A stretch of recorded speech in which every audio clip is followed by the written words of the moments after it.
Welcome, everybody, to this week's podcast episode for the Financial Freedom Podcast. I'm your host, Dr. Christopher Liu. And as you know, we talk about 4 different types of freedom: time, financial, location, health freedom. And in that light, I'm always in the market for interviewing entrepreneurs, coaches, influencers, creators, getting those insights and sharing them with the audience. So today we have Kathryn Yarborough, and she is the founder of Manifesting Clients Academy, and she's also the founder of Vibrant Speaker Coach. And today is going to be talking all about your voice, social media, authenticity, growing your business. It's going to be a great conversation, and I'm happy to welcome her to the show. So, Kathryn, welcome. Thank you so much, Christopher. It's a delight to be here with you. I'm so happy to have you on the show. I'm always looking for influencers. Tell us more about yourself and how you got started. Well, thank you for asking. And I started as an entrepreneur in 2001 with a dance movement therapy private practice. For people who don't know what dance movement therapy is, and I'm curious as to whether or not you've ever heard of it with your background, Christopher. Have you ever heard of it?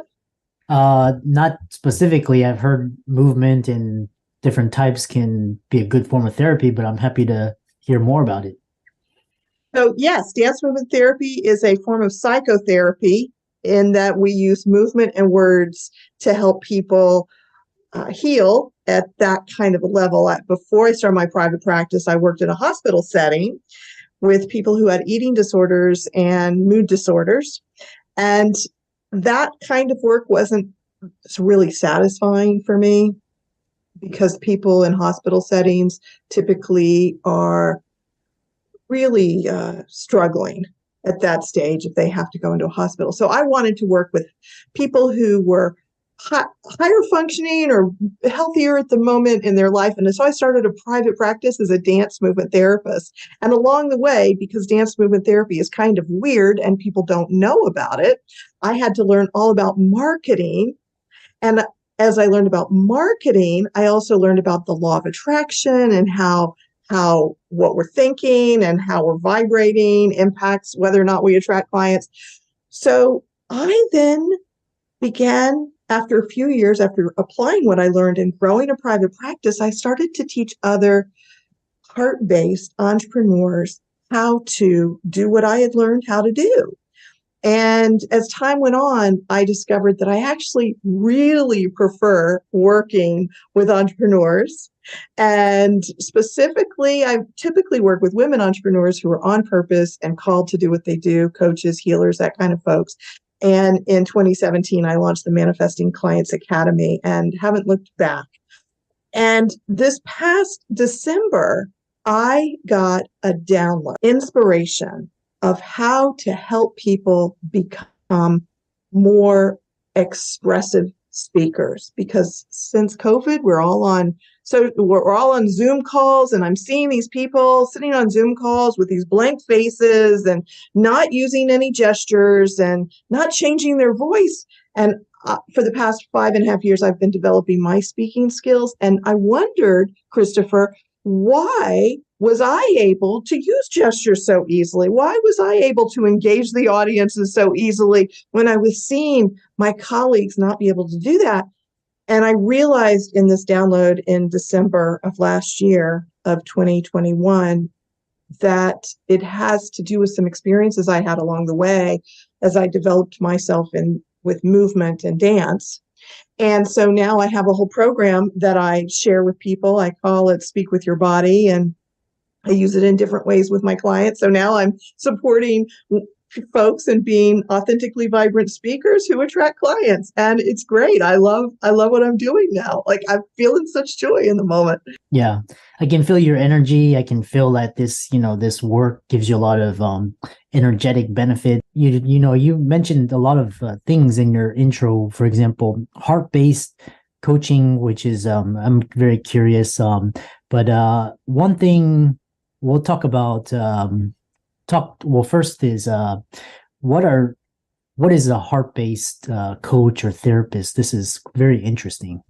Oh, well, the way I'm using that term is not necessarily physically based, but it might be. What I'm talking about are people who care about people. And so I will often talk about on purpose entrepreneurs or heart based entrepreneurs. I think of on purpose entrepreneurs as folks who feel called to do what they do. So there's a driving force. Like I know something happened along the way and you have shifted a bit on your journey. My sense is that you were probably called. It's one of the reasons why I said, yes, I want to be on your podcast. I was intrigued about your path with that. And heart-based, when I use that term, it's really, some people decide to be entrepreneurs because they just want to make more money. And I know that you're here talking to people about making more money. And I think money is really needed. We all need money. We can't do what we do. We don't have money, and we can do so much more when we have more money. And for me, caring about people has always been as important and primary, as well as being called and following that call. Interesting. Like I said, I use my senses, and sometimes I get what you described, download or an inspiration or hunches, these things.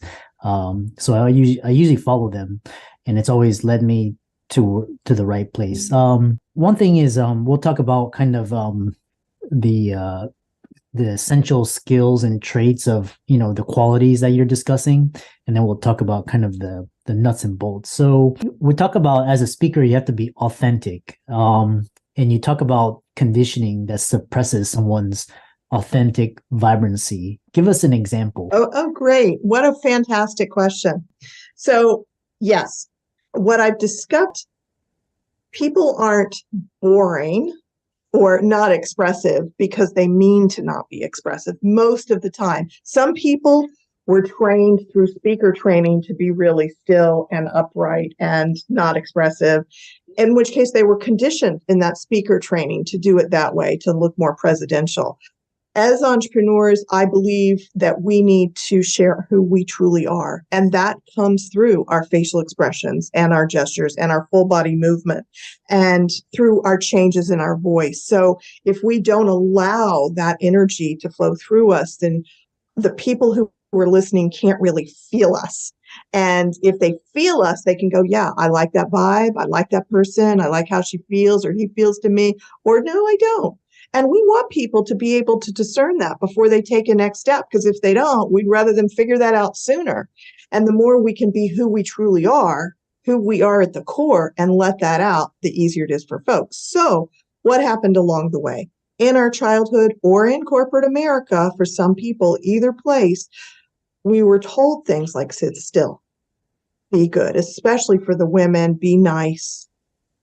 And in that process, and it was at home and at school, people learned to sit still, to not let that authentic expression come through. Here's one example. One of my clients, I call her Lisa because I don't like to use real names.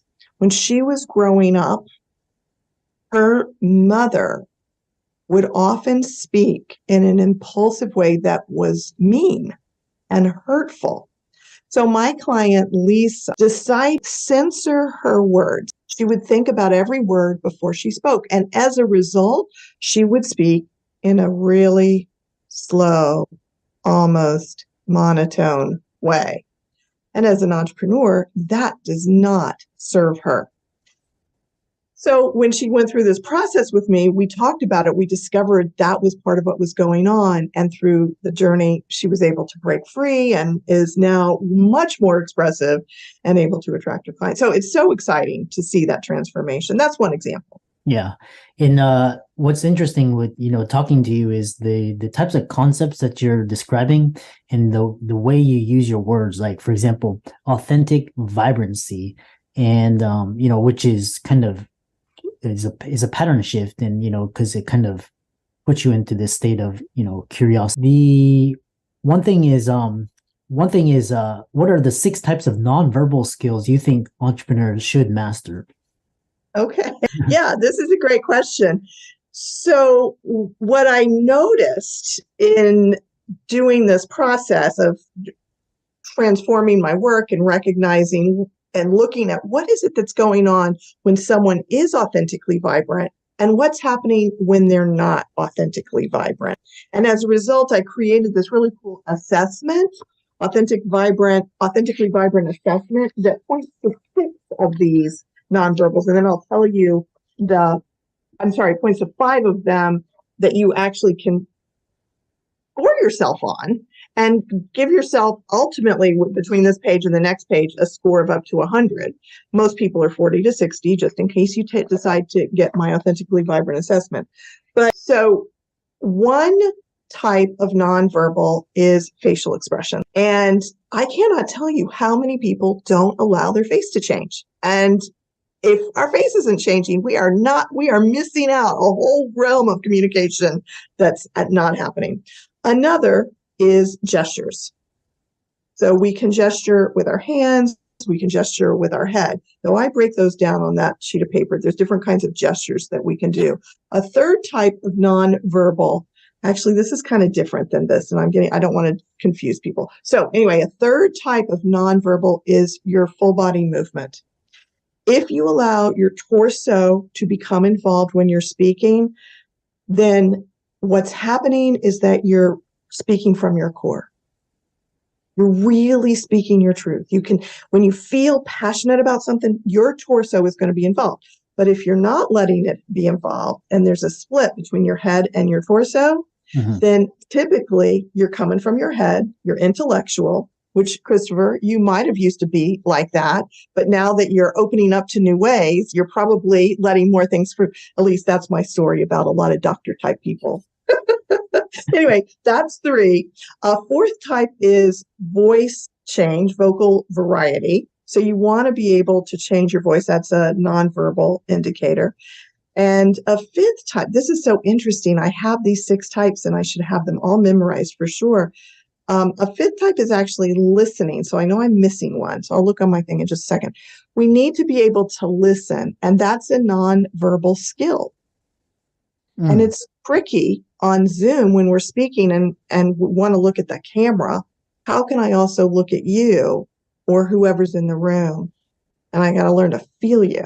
So those are those. Let me just make sure I'm not missing something that's right here. Well, I'm not going to worry about it. I'll go back and see what did I forget. I need to quiz myself on my 6 types of nonverbal communication. Well, I think the ones you described are very, especially the torso. I feel like when I speak and then you better your posture and your chest is up, and then you can project and use your gestures, and you're that more effective as a speaker. You also talk about 5 steps you teach to attract clients with speaking. Tell us more about that. Absolutely. So 5 steps to attract clients with speaking. 1 is to be authentically vibrant. As I said before, when we're authentically vibrant, the people can feel us and go, I want more of that. That feels really good. I want to hang out with that person more. What can I do to do that? And a second step to you speaking to attract clients is actually to craft a good presentation that interests your ideal clients. If you are talking about, well, let's say your ideal clients, let's say you stuck with physicians as your ideal clients, because that's what this show is for, right? And then you decide to get a belly dancer on here, and I'm going to teach you physicians how to belly dance. I mean, like, that may not be what they're interested in. So I'm thinking you're over there doing this show, having me as a guest on here because you want to open more people up to the whole entrepreneurial path, which is interesting to me. Again, I was intrigued when I said yes to be on the show, like, am I really a fit for this? But this guy's on a path, so I'm going to say yes to this. So anyhow, when we speak, we need to craft content that our ideal clients go, I need to hear that, or, oh, I like hearing that. The third step is to name your presentation so that people actually show up for it. Because if we're not naming it right, nobody's going to pay attention. So we need to know what our ideal clients are interested in, not only put it in the content, but make sure the name calls to them. A fourth step is to include a call to action. So I'm here. I said, here, get my free Authentically Vibrant assessment. Right? Call to action. If someone's listening to this, I have that goes, ooh, I like Kathryn. I feel her vibe. I want more. They've got a next step. If they go to my website at manifestingclientsacademy.com/how vibrant am I, they can get this. So wherever we are, whether we've crafted a presentation, we need, or we're being interviewed in a situation like this, we need a next step for people to do. And we need that next step to make sense based on what we're sharing, and also be something simple and easy for the people in the room to be able to take. So if we're speaking for 3 days, maybe that next step is a big $5,000 program. If we're speaking for 30 minutes, maybe it's a free thing or a low cost, come to my masterclass. But we need next steps in order to attract clients. And the fifth step is to find or create places to speak. Is why I'm here. I love the idea of creating spaces, because finding it is you have to go and search and you have to pitch and get accepted in all this. But if you create your own space and then you can create from there, you have a lot more potential. So the other interesting thing is, let's see here. What are the 5 steps listeners can use to grow their on-purpose business? Oh, thank you so much for this question. You see my book in the back, Keep Moving Forward. Those are in that book. And that book came out in last year, 2021, August. And anyhow, okay. So you see, if you can see it, there's a woman in a car. So the way I like to explain these steps is by the metaphor of going on a trip in your car. Okay, so I'm in Florida. If I wanted to go to Seattle, for example, if I wanted to go on a trip, I need to know where I want to go. Right? So I decide I want to go to Seattle. And I then will Google Seattle. I'll start to see pictures of Seattle. I'll start to see what's going on in Seattle. So first step is we need to vision where we're going. If you want to grow a business, where are you going? And I've been working on, I don't know about you, but I've been working a lot on my 2023 vision. I'm so excited about the different pieces, and I'm imagining it in my mind. Once we have a vision of where we want to go, then we can fill in all the details. But without that vision, without that knowing, oh, I want to make an impact where 40 women entrepreneurs become authentically vibrant speakers who attract clients, without that vision and that feeling and that seeing of the programs that I offer, I'm not going to do anything. So starts with a vision. Now, if we think of a car, we're going on a trip. There are, in this metaphor, 4 people in the car plus the trunk. The person in the driver's seat, think of as the visioner. That's the person who's looking down the road, going to stay focused on that vision. Now, front seat passenger, that person or part of you is what I like to call the blah, blah, blah, blah. The name's going to come to me, but it's the person who creates the map and the plan. You know, pulls out that map and says, we're going in the right direction. Or, oh, let's design the map, pulls out Google. We'll go this way. So we need to have a part of ourselves who creates a plan. In the back seat, we got 2 folks. One is the action taker. They jump out of the car, go run into the store, get the food for the snack so we all get to eat or whatever. And with our business, for example, I'm here because of Podmatch. I took action. You took action on Podmatch. You took action by creating this podcast. So we need to take action. And that's a big part of actually growing our businesses. The other person in the back seat is the person who's talking to you, the back seat driver. What are you saying to yourself? I'm glad you laughed at that. Because, I mean, we're talking to ourselves all the time. Are we saying things that support us in going to our goals? Or are we saying things like, you're a crazy idiot for doing this and what the heck are you doing? So we need to make sure our backseat driver is talking to us in a way that is actually useful and helps us moving forward. And then we got the trunk. Do you have a bunch of garbage in your trunk weighing you down, keeping you in your driveway so you don't get to go to Seattle at all? Or have you cleaned out your trunk, which is a metaphor for, of course, all of those messages and stuff that we heard along the way. And it could be stuff as I look at my desk that needs to be decluttered, I keep saying. So yeah, so those are the 5 steps: vision, plan, take action, talk to yourself in a supportive way, and clear out your trunk. Interesting. I love the tips about clearing out the emotional baggage and replacing your backseat drivers. 2 of my biggest pet peeves. Let's see here. And then, so, we kind of get the ingredients of, how you approach this, which is a lot, it's very interesting in terms of how you approach this and how you teach clients, which is why I have you here. Now you talk about marketing. So especially, I know you're bigging into Facebook and lives, and then I know live streaming is actually becoming really popular. So tell us how we can bring our live streamings to life. Well, thank you for asking that. I love all these great questions that you're asking. And to bring your Facebook lives to life, you need to be authentically vibrant. In other words, break free. Totally break free from that childhood or corporate conditioning. Let your face change. Use some gestures, which means you got to know where your stage is. When we're in person, we're on a stage and we have a certain amount of room. In here, we have this room that we can use. So if you're doing gestures down here, they're not very effective. Bring your gestures up here, be intentional with them. And you get to move forward and you get to move back. So there's all kinds of really cool things that so many people are not taking advantage of to bring your Facebook lives to life. Mm-hmm. Interesting. Especially the hand gestures. That's interesting. And then moving back and forth. Wow. Yeah. And then you could do this. If there was a reason to do that, I mean, that kind of thing, or anyway, so there is way more than what almost everybody is just sitting here. Excellent. Well, I really enjoyed this conversation. A lot of really new ideas and like concepts brought to, viewed in a different way. I'm going to check out your book, Keep Moving Forward. I'm sure it's on Amazon. Yes. How can people contact you, follow you, and reach out to you? Oh, great. Thanks for asking.